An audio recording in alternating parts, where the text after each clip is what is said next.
Hi everyone, Olivia Reiner here for Packers News, joined by Ryan Wood, and we are out here on this lovely Wednesday evening to talk with you guys, our favorite people in the face of the planet, about the Packers. Thank you for joining us. We appreciate it. Hello to our viewers over on Facebook, Periscope, YouTube, wherever you are. Thank you for joining us. We do appreciate it. I will be very shortly looking over at the Facebook comment section so we can answer some of your questions. So if you got a question, head on over there, or I guess if you're watching this, you're already over there. But if you're on Periscope or YouTube, we will not be taking a look at your questions over there just because it's a lot for me to monitor at once, and the bulk of our audience tends to be on Facebook. So yes, the way of the world, that's just the way that it works. So, but thank you for joining us. We're happy to see you. Ryan, how are you doing today? I am splendid. I know you are. This is a lovely day. I feel warm. Yeah? Yeah. Warm from the inside? Yes, my heart it's warm right now. Good. If you want to talk to Ryan about Mets stuff, which I'm sure none of you do, It's okay. Go for it. Talk Packers. Yeah, We're let's here do to talk Packers instead. Ryan's got Mets stuff going on, so that's why he's happy today. Why are you happy today? Hopefully you're having a happy day. Why don't we start out like we most usually do with the injury report? We've got it here for you right now, so might as well dive into it. So I think the big names on here, we'll start with the limiteds of the world. Brian Bulaga was limited in practice with a knee injury.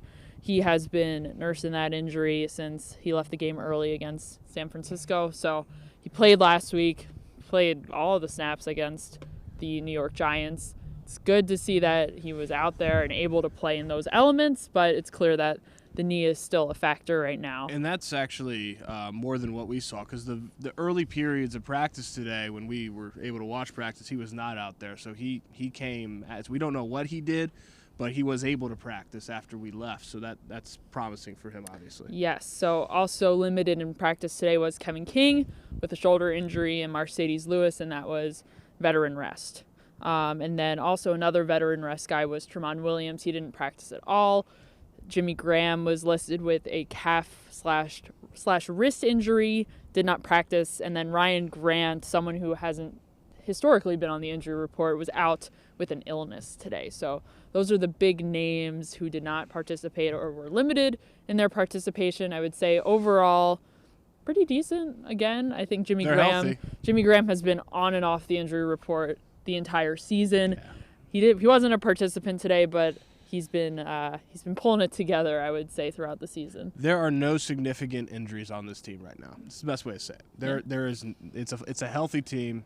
Everyone that missed today was primarily maintenance, so there's no significant injury to speak of. And what's also, again, very impressive, Mason Crosby was present at practice. He returned from Texas. He flew straight there from the game against the Giants to be with his family, to be with his brother especially, who just lost his wife to cancer. So he was at practice today, which, again, pretty unbelievable that he can be a functioning human being. He was a functioning person, more than functioning. He's had a great season, really, overall. For a guy that was kicking for his job in August, when it actually was warm, by the way. It's a little cold, but that's okay. Yes, it is.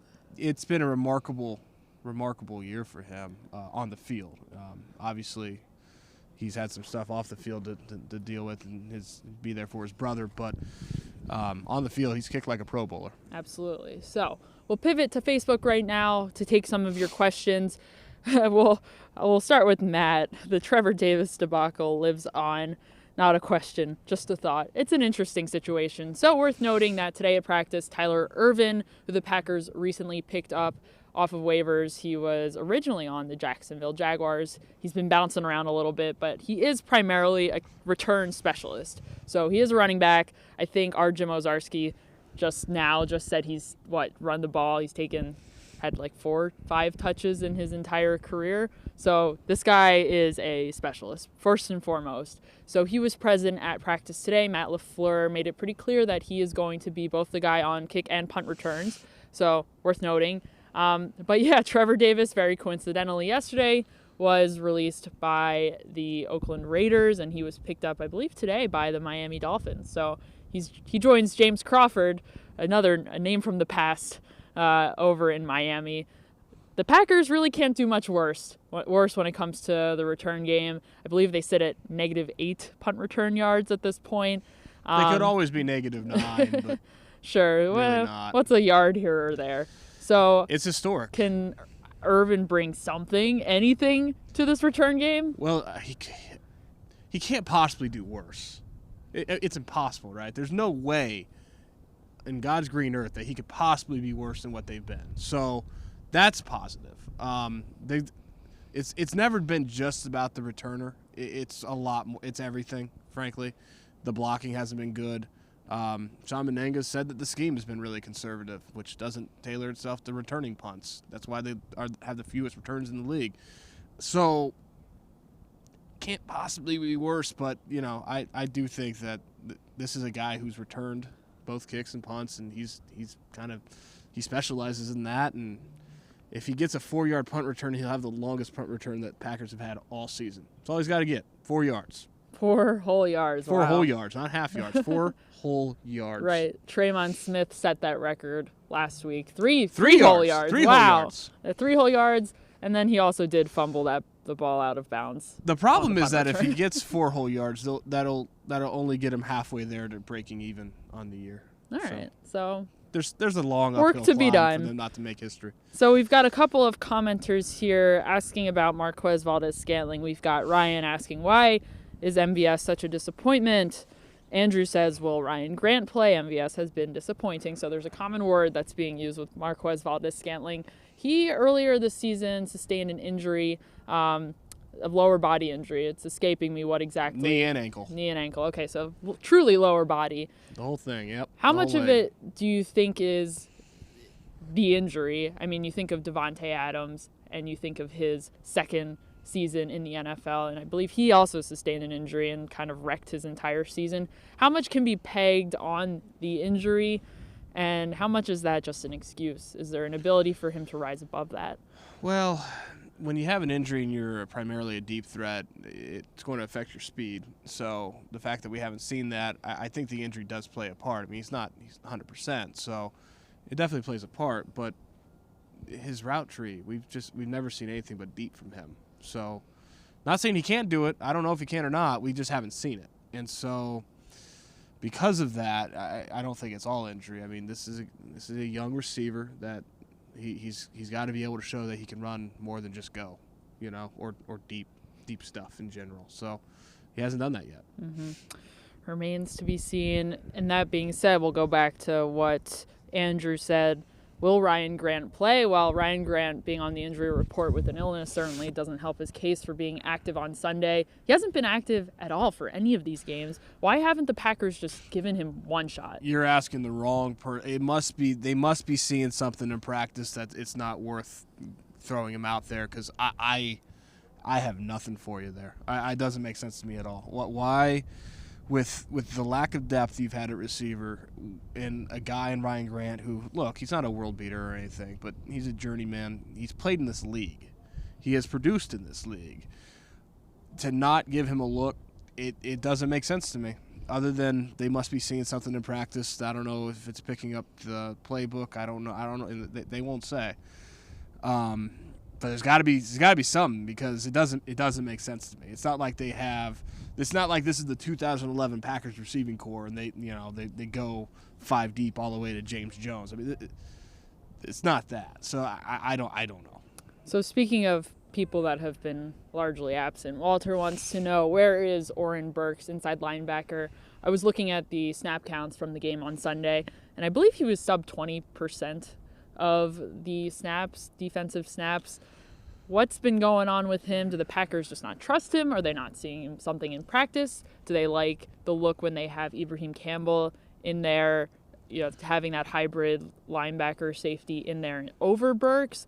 Why has Burks, with his speed and his athleticism that everyone heard so much about coming out of the draft, with all of that being said, why haven't the Packers been starting him there more, or playing him there more, I should say? If they thought he could play more, he'd be playing more. So I mean, that kind of answers that.